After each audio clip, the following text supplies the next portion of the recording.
Kementerian Sosial meluncurkan program layanan elektronik warung atau e-warung yang merupakan perubahan format dari subsidi pangan menjadi program bantuan pangan. Program ini menerapkan sistem online pada warung di kampung dan gang-gang kecil. Program layanan berbasis internet ini kini tengah diuji coba Kemensos di 10 kota di Indonesia. Menurut Menteri Sosial Hovifah Indar Parawansa, bantuan sosial non-tunai ini sebagai upaya untuk meminimalisasi potongan bantuan. Sebab jika dibayarkan secara tunai tidak menutup kemungkinan adanya pemotongan-pemotongan yang dilakukan oleh oknum.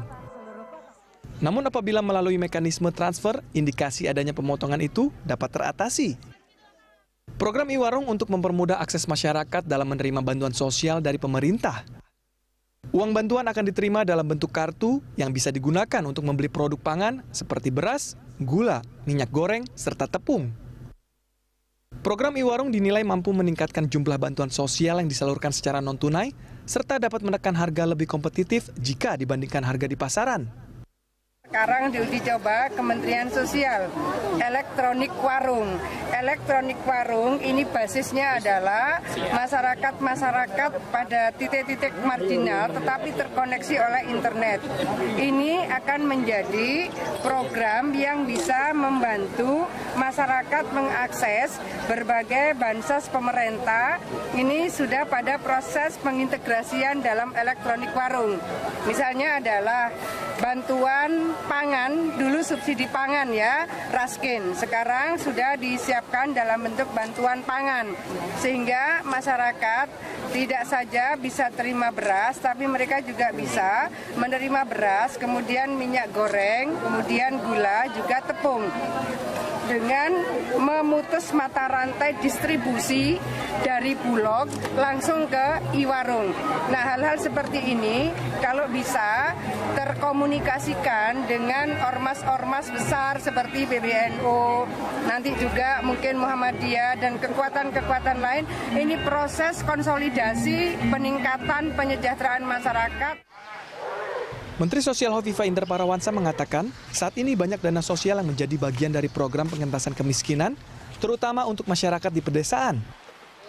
Mulai dari dana desa, dana bantuan sosial bansos, dana program kesejahteraan harapan atau PKH, dan dana-dana bantuan lainnya. Apakah program e-warung efektif mencegah pemotongan-pemotongan oleh oknum? Tim Liputan, Berita 1. Kementerian Sosial meluncurkan program layanan elektronik warung atau e-warung untuk mempermudah akses masyarakat dalam menerima bantuan sosial dari pemerintah. Bantuan sosial non-tunai ini sebagai upaya untuk meminimalisasi potongan bantuan. Ya, untuk membahas hal itu pemirsa telah hadir di studio Berita 1 Dirjen Penanganan Fakir Miskin Kementerian Sosial Bapak Andi Dulung yang nanti akan bergabung bersama kami di segmen 2. Dan juga pengamat sosial Bapak Rizalwan Lubis. Selamat siang Pak Rizalwan. Selamat siang Mbak Cek. Ini Dora juga tadi kita lihat ada e-warung. Jadi sekarang ke warung bisa pakai kartu ATM gitu ya. Sebuah kartu ya, nggak pakai uang cash lagi ya. Sebelumnya kita tahu ada upaya pemerintah, ada bantuan langsung tunai, begitu ya.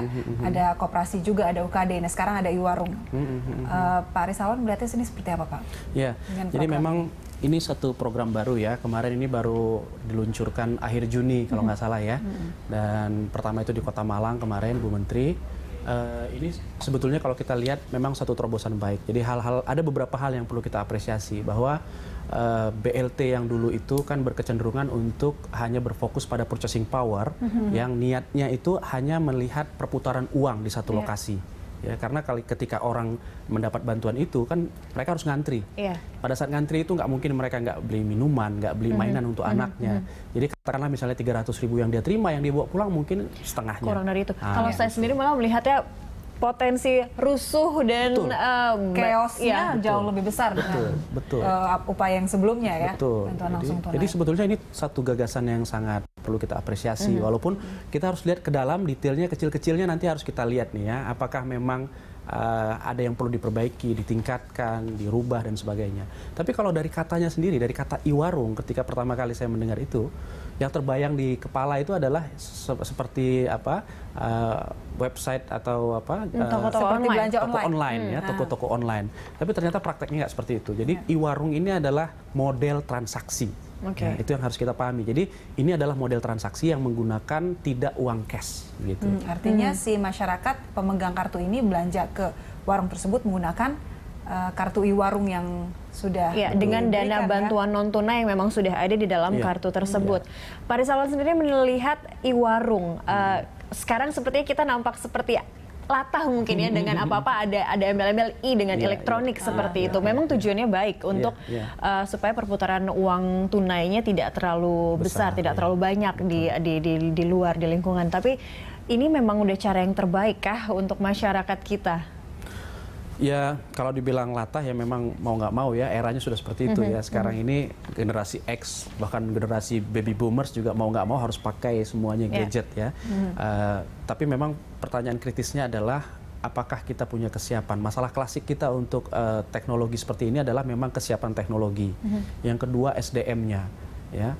Apakah kita mampu misalnya, kayak misalnya di beberapa gerai makanan itu yang jelas-jelas dia menerima pembayaran secara elektronik, ketika petugas yang memang dilatih khusus untuk itu tidak ada, akhirnya nggak bisa dilakukan pembayaran secara elektronik gitu. Jadi ada masalah-masalah klasik yang memang harus diantisipasi juga oleh program ini. Jangan sampai terlalu yakin bahwa dengan alat itu semuanya akan gampang.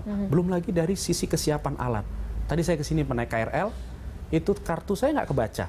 Nah itu seperti apa misalnya. Jadi banyak kendala-kendala teknis yang harus diantisipasi dalam program ini. Ini program e-warung sendiri ini menggunakan satu mesin kartu ya, nah, mesin edisi di warung tersebut. Jadi memang harus ada kesiapan SDM, kemudian listrik, mungkin line telepon ya, koneksi seperti itu. Baik, Pak Rizalwan, kita akan lanjutkan mengenai warung ini. Pemirsa, tetaplah bersama kami di Lunch Talk.